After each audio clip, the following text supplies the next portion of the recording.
Hello, my name is Tota. I'll be giving you the motion analysis video for the round 3 motion. That is, this house believes that developing countries should prioritize investing in online education over in-person education. So the way I'm going to do this is, firstly, I'm going to go over the arguments that can potentially be run for both the government side and the opposition side. And then after that, I'm going to give you a bit of general comments on what I guess, things you could be careful of when trying to build those cases and defend it as well. So let's start with the government side of this debate. I think the first thing that needs to happen in the government side is a little bit of characterization as to how the investment process looks like, because obviously you are supporting a new type of education or new type of investment for education, and there needs to be a bit of clarity for this.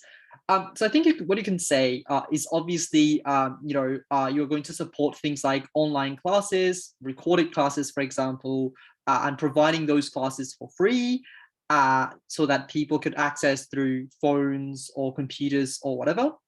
And I think importantly, you can characterize this in a way that is, I guess, a bit smart for the government side as well. So you're probably, going to not remove all of the physical classes at once. That's probably not something that the motion requires you to defend. You're probably going to keep physical classes or physical schools where, for example, electricity is inaccessible for the moment, or where internet does not exist right now. So you can characterize this as a somewhat gradual and incremental tradition to online education, as opposed to an overhaul overnight.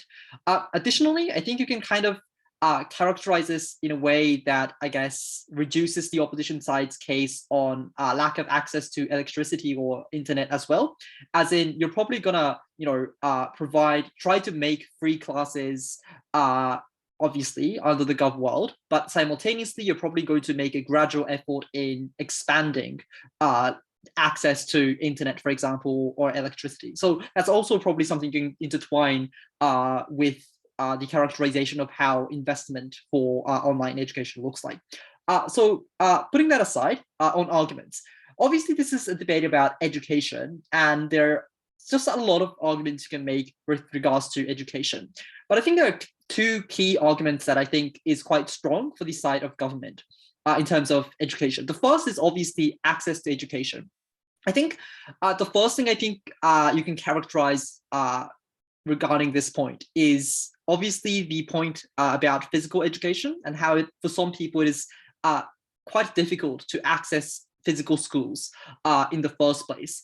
This is, for example, because of geographical conditions, lack of roads and infrastructure, lack of schools in general as well. For example, the nearest school is 2 hours of walk away from your house, that sort of situation. I think it's important to note, however, that it is insufficient for you to characterize what the status quo looks like, because obviously the side of opposition would not really defend the status quo, would argue for how investment for physical in-person education changes the situation for the better. So probably it's worthy of being comparative right here. As in, you could explain how or why investing in online education has a better chance of increasing access to education, rather than investing the same amount of money, same amount of resources on in-person education. So I think you can say, for example, that it costs a lot, for example, to literally build roads, for example, establish new schools, like physical schools. And also there's obviously a limitation to how many teachers are available within a given country. So there's a lack of human resources problem as well. So these are problems that are intrinsic to building a physical school, for example, which means that maybe the opposition side would have access to the same amount of money, but they're ineffective in trying to increase access by using that money. On a comparative, things like online education is effective in, obviously, and I'm going to talk about this a bit later on, but it's cost efficient to the extent you'll be able to take advantage of the economies of scale. So, for example, you can have one teacher per subject. This is an extreme example. We can have one teacher per each subject, and record one class that is excellent, and you can distribute that one recording to literally everyone in the country, it probably wouldn't cost a lot, for example, for you to make data cheap or for free, for example, for everyone in the country, for example, that's underage, compared to like establishing roads, for example, where it currently doesn't exist. So on a comparative basis, I think you can prove that investing in online education is a better strategy to increase access to education, which I think is very important, specifically for those that are underprivileged right now, because these people obviously need to acquire things like literacy or numeracy, which are the most basic things you would learn at like any given school, because those things are oftentimes the prerequisite for you to gain access to better employment opportunities. Like I'm not asking these people, for example, to get employed at a tech company, for example, but I think it increases the chance of these people getting employed at a manufacturing company, for example, or at a factory, for example. And I think that's a huge benefit for those people who cannot really go to school because it's too far away, or can only go to school only a few days per week, for example. And I think that's the first benefit that the government side can establish. The second thing I think the government side can establish as an extension of the first argument as well, is an idea on the quality of education. So this is where, like, I guess you argue for what happens inside education and how it is delivered in terms of that, in terms of its quality. So I think the status quo that the opposition has to support is a world where you probably have physical schools, for example, per community in their best case, but there's necessarily a lack of people who are, I guess, educated enough to be able to train or teach students in the most effective way, for the obvious reason that not many people are university graduates, and not many people would want to become a teacher after they have graduated university, for example, in these contexts. So what this means is that maybe you would have a lot of schools, maybe you'd have a lot of I guess physical infrastructure that allows the teachers to give lessons and etc. But not many people are actually able to teach the students within the class in the most effective way. Oftentimes, they don't really know how to teach the students. Oftentimes, they're unable to motivate the students as well, insofar as they're not really trained sufficiently.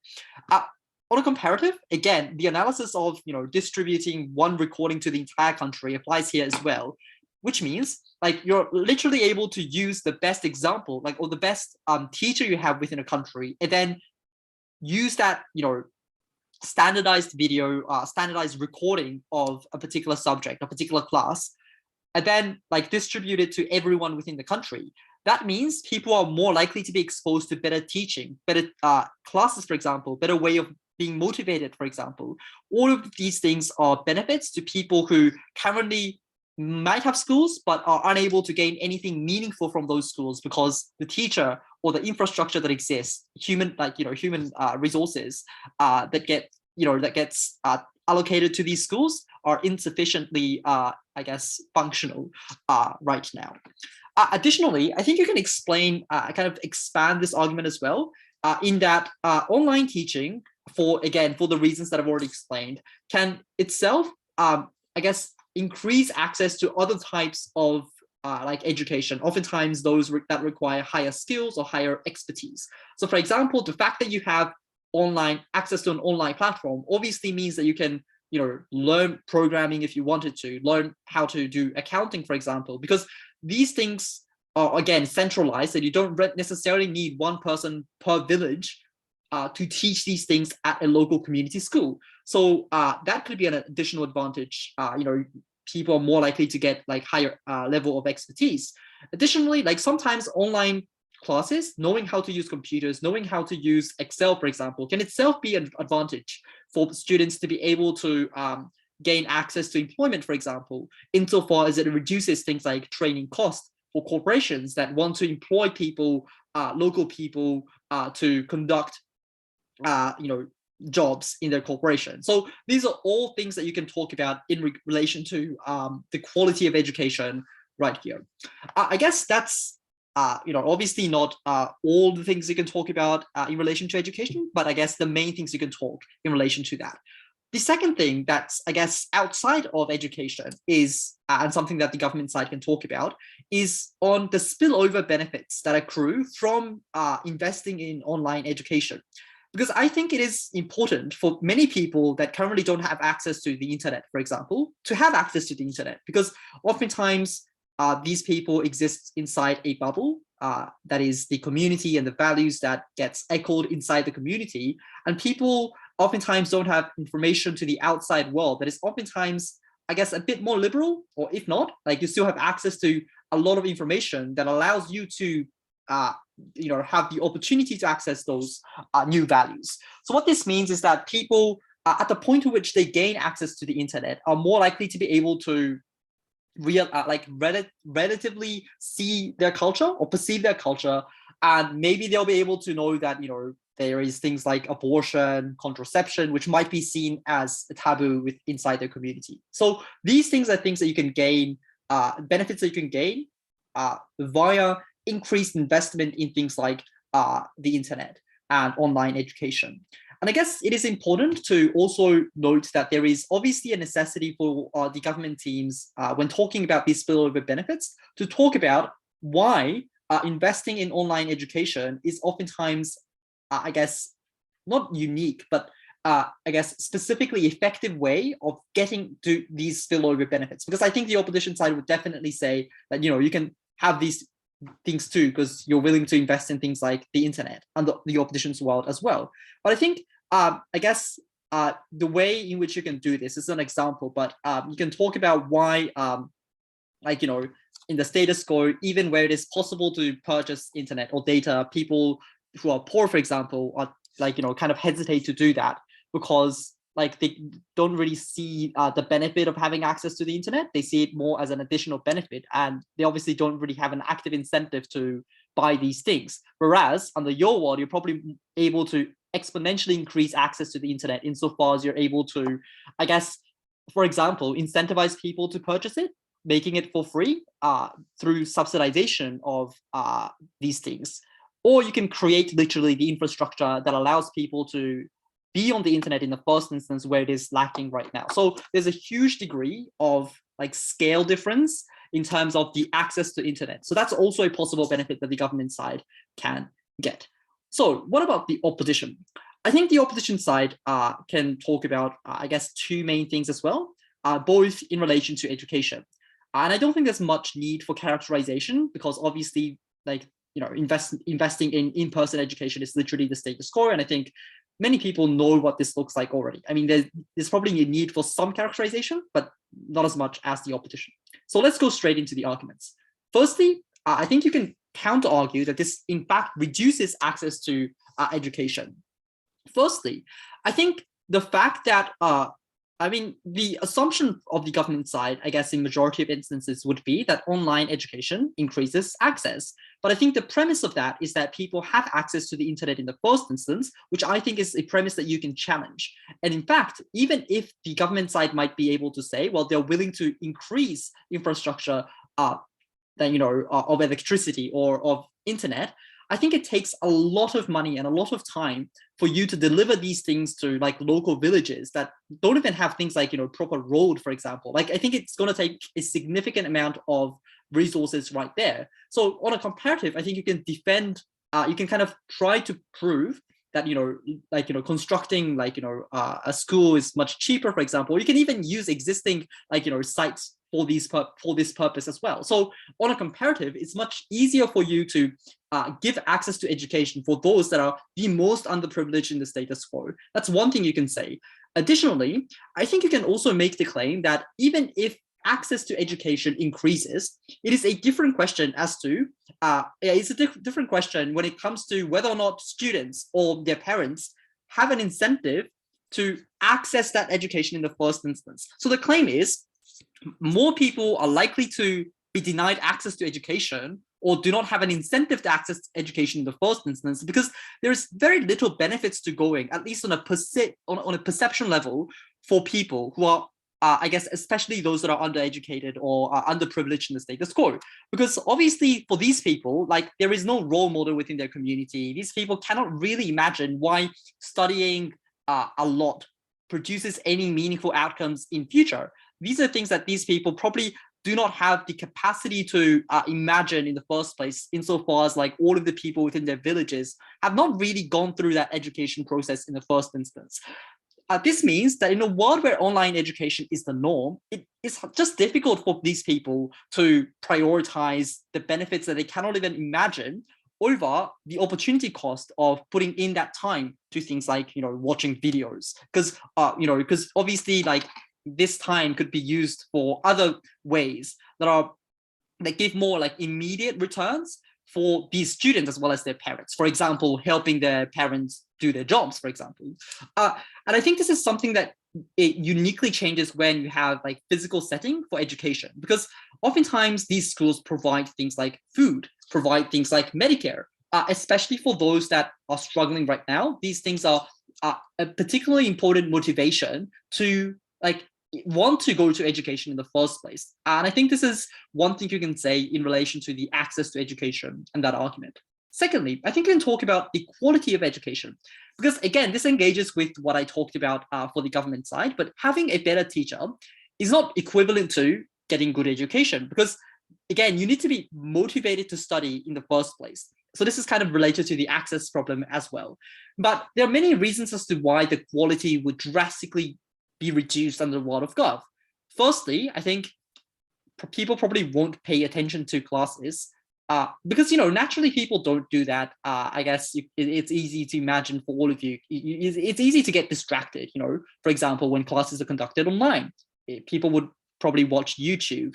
People would probably, search random stuff on the internet while listening to classes. But additionally, like the fact that you are lacking supervision, i.e. a physical teacher, it's probably easier for these people, like far easier for these people to get distracted, especially when these people cannot really imagine why education was important for their future. So people would probably listen to classes while cooking, for example. So that reduces the quality.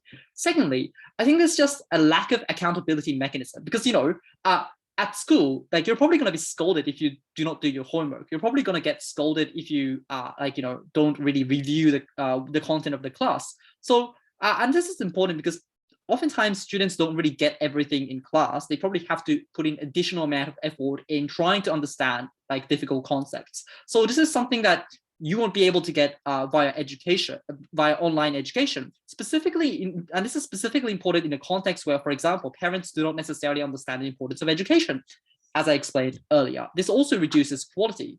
But lastly, I think there is a lack of active motivation to continue on listening or continue on participating in classes when classes are conducted online, because it's just classes and there's nothing fun to it. You probably won't be able to gain things like friends, for example, being able to talk with them, play games with them, all of that mundane motivation that exists right now. But additionally, again, there is a lack of, I guess, a person that can tell them or convince them that education is important, which is something that teachers can do, as an example of how education has provided them with benefits, for example. So these are things that uniquely accrue when physical in-person education is put in place. You cannot get any of these things online, where online education is the norm. So what this means is that, all of the government side's case on quality of education, wanting to, giving them literacy and numeracy that allows them to be employed, all of those things are less likely to happen under the government world. So I guess that's an overview of what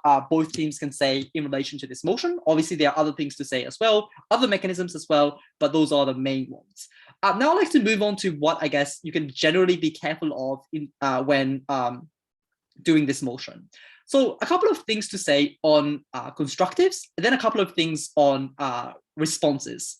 Firstly, I think on constructives, I think it's, as I said, it's probably important, especially for the government side, to characterize what this investment looks like and how the investment process would look like, especially because it is a new thing and it's very difficult for judges to imagine what this investment is, or to even more so to, I guess, share a common understanding of what this is going to look like. So it's very important to characterize, needless to say.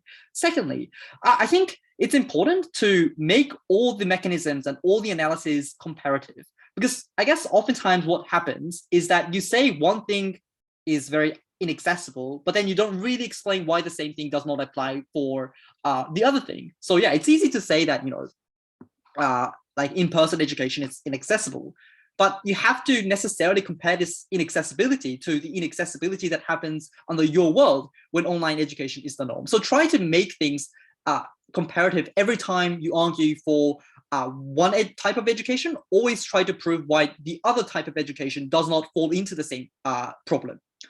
Thirdly, and I think this kind of has to do generally with motions on developing countries, but I think developing countries are easily generalized, but that's not really the reality, because there are relatively more developed developing countries. There is also a group of relatively less developed developing countries.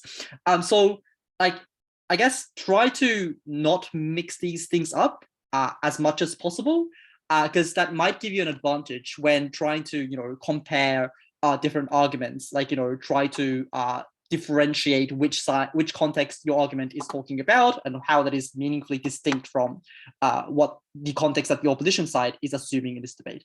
Or maybe it makes it easier for you to compare and weigh different arguments if you have like kind of an understanding of the fact that there are different contexts within a broad category of developing countries. Lastly, in terms of constructives, I think this is also, I guess, commonly observed mistake-ish thing, but many people tend to, I guess, argue for education. Like, their argument is why we get better education, but I guess there's a lack of nuance there. So it's probably beneficial to break down the impact of education into multiple things. So for example, like access to education probably is a different thing from quality of education, because maybe you won't get the best education, but it still means a lot for the most underprivileged of all people, because the fact that they're able to now read stuff, now I guess calculate numbers, using numbers, for example, those things are meaningful for the people that are the most underprivileged right now. So that's a separate impact that you can get that is different from, I guess, a more higher level education and the benefits that you can get out of that. So I guess as much as possible, try to be more nuanced in the way that you categorize impacts in specific relation to motions on education. Lastly, on responses, there's just two basic things that I think you can be careful of. The first is on motions that include the word prioritize. I think in many debates, people make the mistake of, I guess, using the word prioritize in the most convenient way when trying to respond to the opposition side's argument. So for example, when the opposition side says there is a benefit to in-person education, like many people say, well, we can get that benefit too, because we're only prioritizing those things. We're not completely doing away with it. Now, I'll just note that this might be an effective strategy in some instances. For example, in the way I characterized how this transition of investment looks like regarding the government side's, I guess, characterization, like this could prove to be strategic. But I think it's worth noting that, oftentimes it does not really work for your benefit. It's just a better strategy to bite the bullet. The reason for this is because every time you say you're just prioritizing one over the other and you're okay with having the other, you're not only mitigating the benefits of the opposition's case, you're also at the same time reducing your own benefits, because necessarily resources are mutually exclusive, and the fact that you're willing to not invest as much in online education, for example, again reduces your benefits as well. So as much as possible, try not to run away from the opposition side's benefits by saying, well, this is just prioritized. Try to bite the bullet and then respond from there on. Lastly, and this is the true last, I think it's easy for you to say, well, the problem is symmetric, especially when I guess the motion in these types of motions, for example, where the comparative is clear. So for example, accessibility, a response, online education is also inaccessible.